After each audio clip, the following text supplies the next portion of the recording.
So this is my first complete review video. I haven't done a video like this where I just go super in depth for 20 plus minutes, and my editing skills aren't the best, but this is something that I really want to try, so please be kind. But essentially any video titled complete review means that I have completed the game or played the game to a point where I am totally happy giving my thoughts on every single aspect of the game. These videos will probably be a lot longer, and the goal is to get you to understand the game, and of course I'll give my own subjective opinion on the elements of the game too. That's also how I'm going to break down the format of these videos for now, at least. A while ago I made a Google Doc titled The Elements of a Video Game and listed every possible element a video game or genre could have, and while it's far from complete, I'll be breaking this video down into the elements of Inkbound and dissecting them all, hopefully in a detailed and precise manner, so you can truly understand what I think and you're able to get a sense of what Inkbound is. I might change up the format in the future, but this is the easiest way for me to get started, so let's go. Today, I present to you what I consider to be a gem. Maybe not so much a hidden gem, but it is a gem. Inkbound is a co-op turn-based roguelike from Shiny Shoe, the geniuses behind Monster Train, which is my favorite roguelike deck builder. Elements of design have definitely been carried over from Monster Train. The first one I noticed was in the form of class quests, where you need to use all their unique ascensions and augments at least once, similar to the system in Monster Train, where you need to beat the game with all the cards for the card cosmetics. I've also heard people say that Inkbound is similar to Monster Train in that both games allow you to get stupid OP with the right combinations, and that's one of the reasons I liked Monster Train. Being able to break the game is half the fun in roguelikes, and while it might require more unlocks to be able to pull off in Inkbound, I'm happy that that element still exists, and if anything, it shows me the potential of this game as a whole. Now understand that this is not a beginner's guide. I'll explain some things, but I would rather focus on detailing and commenting on the aspects of the game, as that provides more value than just telling you what the game does, although there'll be a little bit of me just telling you what the game does. But with all that out of the way, let's get started. Let's start out with the part that you care about and the most important aspect of the game, the turn-based combat itself and how it feels. This might be a bit of a jarring place to start, but bear with me. This is the most core aspect of the game. This is what's going to sell people on the game, and if this part of the game isn't fun, then why bother? So let me explain. You start combat by clicking the symbol in the middle of the combat arena, and then you're off. All the enemies will spawn, and after that you are free to move around the arena and figure out what you want to do. Giving the player total freedom of movement around the arena is genius. This is probably subconsciously a reason that the combat in this game is engaging. Instead of having to move around on a grid or to specific places on the arena, movement is free-flowing, which allows for more varied enemy attacks and AoEs, and in turn, your own pixel-perfect placement to avoid them all. The actual combat is you choosing from one of your 3 starter bindings, basically your abilities, and then choosing your target. Movement and bindings all use up will, and so you'll need to manage both of those things. I think the balance of will amount and binding use is good, especially because as you progress through the run, you get access to items that will decrease your bindings cooldown, and you'll be able to use will easier. The satisfaction in combat comes from how quick and fluid the movement is and executing the perfect order of attacks. Then you add the animations and sound design, which in this case are the cherry on top. Animation, sound design, and effects are vital in combat satisfaction in any game, and that's no exception here. When your abilities hit the target, it needs to sound and feel great, and it does.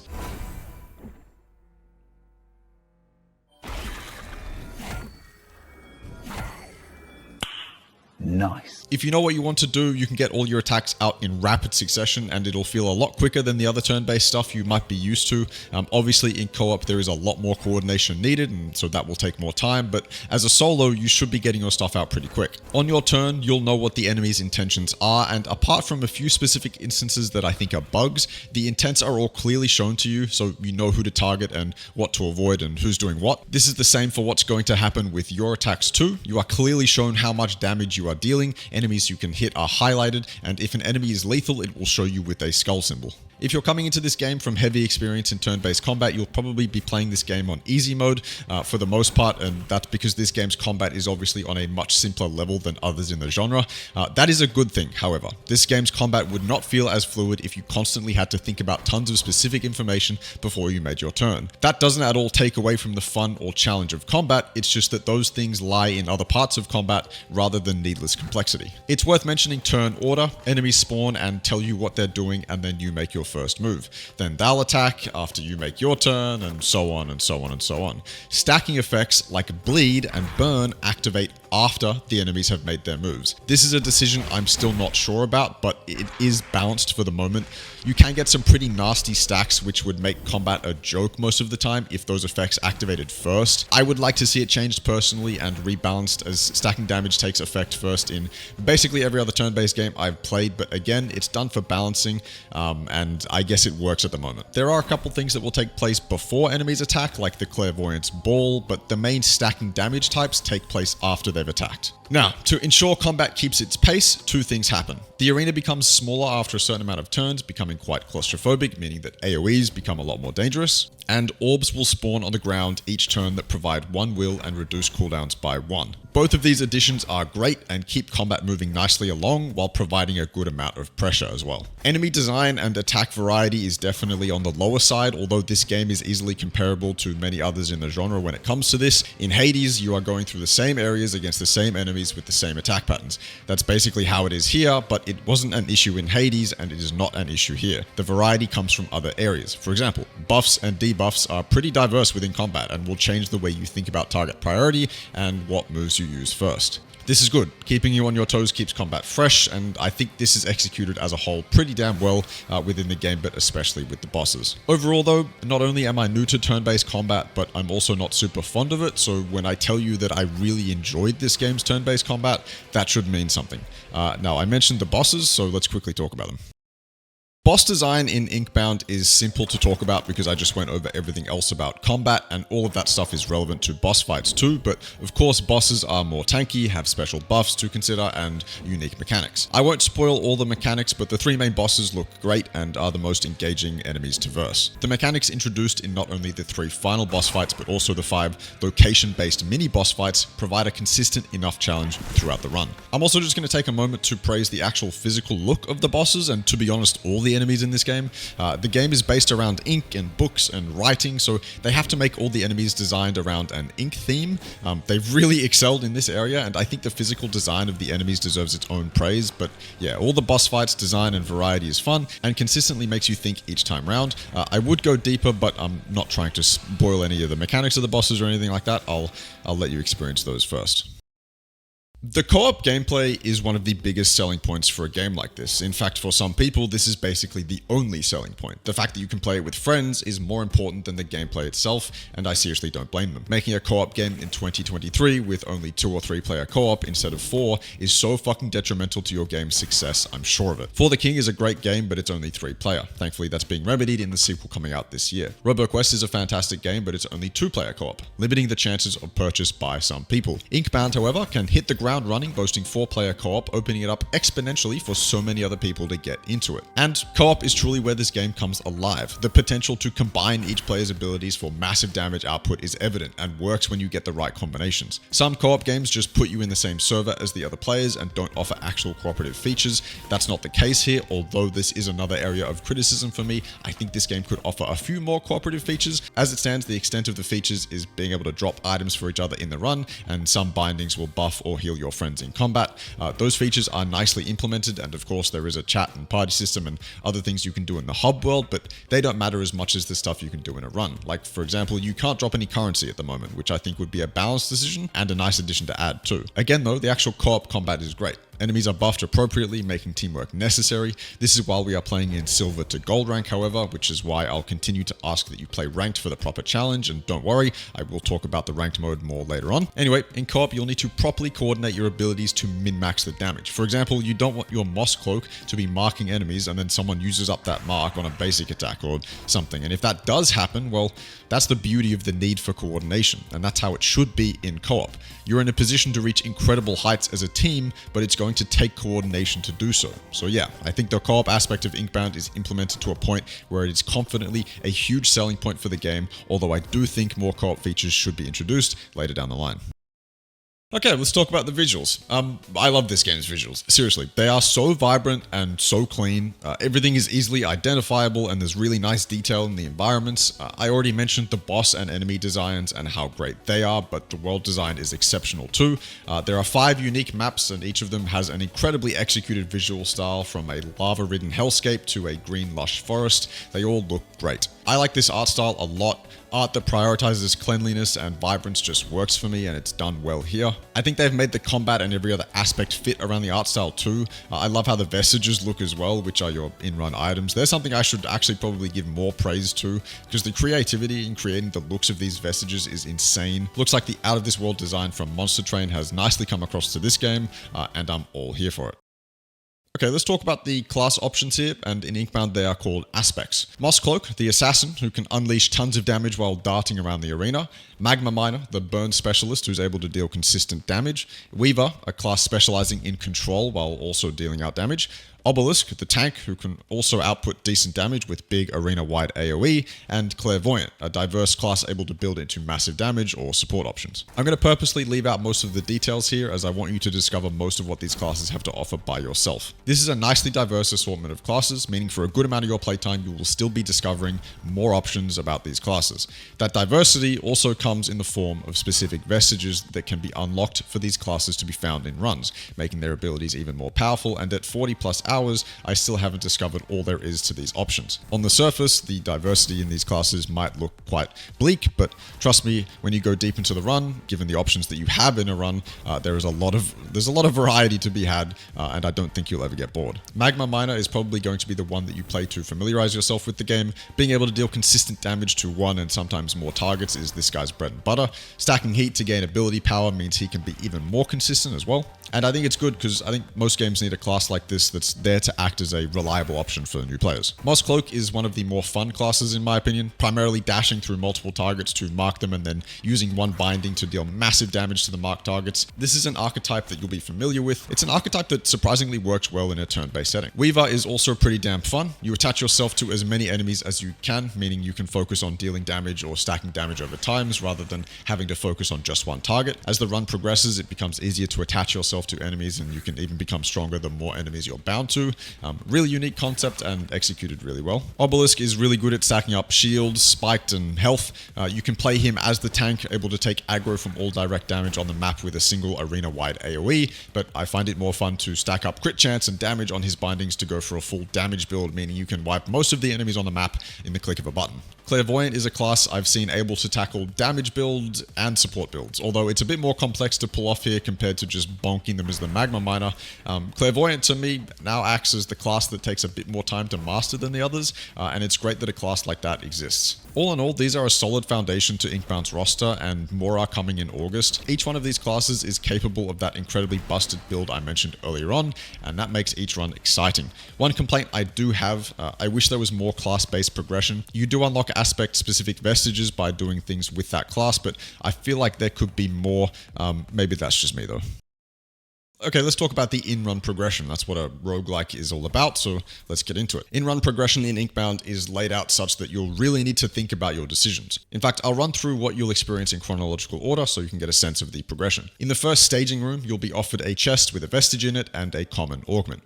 Couple things here. Vestiges, I've mentioned them previously, are items that will change how you build, stack proc effects, and all sorts of other crazy stuff, ranging from common to legendary rarity. You'll choose a common one here and have the option to fight for some later on in the run, or buy them at the shop. And the augment is something that adds power or something unique to your bindings, which are your attacks. This is a common one and should not be taken. In fact, there are very few times you should take common augments in my opinion, as you'll take up the 3 available slots and you'll be offered much more powerful and useful options down the line. So that's my piece of advice. Don't take common augments unless their utility is too good to pass up. Apart from never taking the common augment, the options offered at the start are fair enough. After each combat, you're presented with a choice of direction to go with a good variety of options to choose from, and each direction will have a different difficulty too. And based on that knowledge, I should tell you that your choices in Inkbound in the run matter, mainly due to the fact that you only have 3 augment slots on your bindings, 7 vestige slots, and 5 binding slots. You will need to really think about what you want to go for during a run because there's no going back. As I said earlier, you can drop your vestiges, but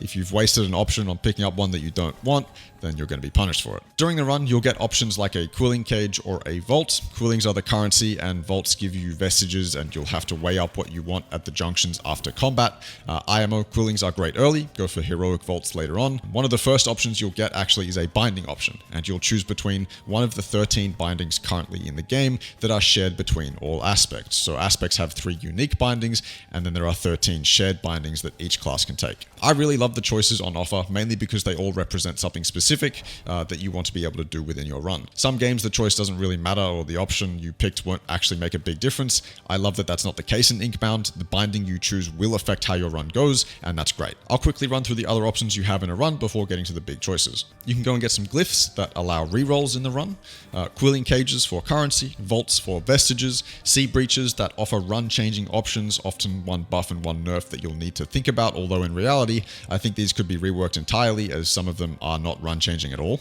Specific NPCs you'll need to visit to complete quests, and then tethered shrines for stat upgrades or the option to heal. The biggest moment, however, in your run will come when you are given the option to ascend one of your bindings and make it way more powerful or useful than before. What I love is that this is an option for even the shared bindings as well, meaning you can get a map-wide chain lightning or poison vapor and crazy shit like that. These are the biggest power spikes, and you really do see the effects of it. The team have done a fantastic job at making these ascensions feel worth it, which is crucial when they are the big power spike. I love it, and to have powerful upgrades is always a great motivator to play more. And then the Carver's Shop is the consistent place in the run you'll go to spend cash on health or vestiges, and the Carver's Shop will be very useful in your run and should probably be thought about when making other choices, as most of the time you'll end up here and have spare cash to spend on vestiges, and again, there's an option to heal, and that can be very useful too. At the start of a run, you will choose a quest that aligns with the map you choose to go into as well. You'll also be given challenges if you play ranked, but I'll get into that later. The choice of map matters for your main quests or boss you need to fight, but the choice of what in-run quest you take, there's 2 different quests I just mentioned, bear with me. The choice of the in-run quest you make matters, because if you complete it, you are rewarded with a legendary vestige, and these will do a lot to affect your power level. The range of legendary vestiges to unlock is great, and you'll definitely want to complete this quest to get a hold of one. Other than that, the bulk of your power will come from smart augment choices, ascensions, and vestiges. There is a really good variety in runs to work off at the moment, and I can't wait for them to add more. Hopefully this section covered everything you wanted to know about run choices, and hopefully I didn't ramble on for too long, and you actually got a sense of what you'll be choosing when you eventually get into your runs.